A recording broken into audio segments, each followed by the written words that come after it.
अप्रैल 2022 भारत के पड़ोसी देश श्रीलंका की चरमराती इकोनॉमी ने उम्मीद का आखिरी सिरा भी छोड़ दिया और सॉवरेन डिफॉल्ट का ऐलान कर दिया। 51 बिलियन डॉलर के कर्ज पर डिफॉल्ट और लगभग साल भर बाद दूसरा पड़ोसी पाकिस्तान डिफॉल्ट की कगार पर आकर खड़ा है। कभी भी इस बदनाम लिस्ट में पाकिस्तान का नाम शामिल हो सकता है। कोई जब घर का लोन नहीं चुका पाता तो बैंक घर को कब्जे में लेकर उसे नीलाम कर देता है। कार का लोन नहीं चुकाने पर भी यही होता है। लेकिन जब एक देश लोन चुकाने में नाकाम रहकर डिफॉल्ट कर देता है तो उसके साथ क्या होता है? सॉवरेन डिफॉल्ट का ये पूरा चक्कर क्या है, चलिए समझते हैं। एक कंपनी की तरह एक देश भी डोमेस्टिक या इंटरनेशनल क्रेडिटर्स से लोन लेता है। ये सेंट्रल बैंक हो सकता है, कोई दूसरा देश या फिर वर्ल्ड बैंक और IMF जैसी संस्थाएं। इसके बदले कर्ज लेने वाला देश बॉन्ड इशू करता है।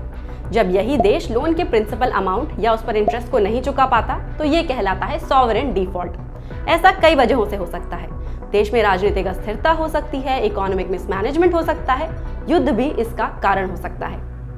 तो क्या लोन देने वाली एजेंसियां अपने पैसे की रिकवरी के लिए उस देश में घुसकर उसके एसेट्स बेच सकती हैं? और इस डिफॉल्ट का ओवरऑल उस देश पर क्या असर होता है, चलिए ये भी समझते हैं। सबसे पहले तो डॉलर के मुकाबले डिफॉल्टर देश की करेंसी की वैल्यू काफी गिर जाती है। महंगाई आसमान छूने लगती है। ग्रोथ रेट या तो बहुत नीचे आ जाता है या नेगेटिव में चला जाता है।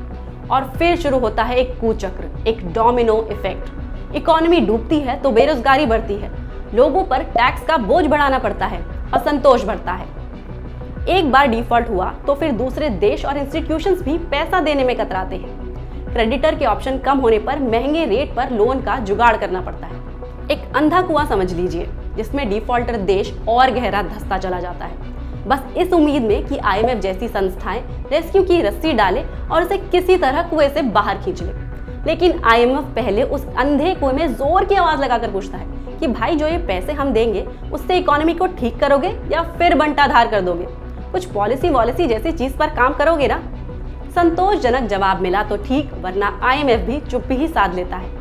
उम्मीद है सॉवरेन डिफॉल्ट की ये पूरी कहानी आपको समझ आ गई होगी। बिजनेस और इकोनॉमी से जुड़े और कौन से कॉन्सेप्ट हैं जो आप समझना चाहते हैं, हमें कमेंट बॉक्स में जरूर बताएं और इस वीडियो को अपने दोस्तों के साथ शेयर करना बिल्कुल न भूलें।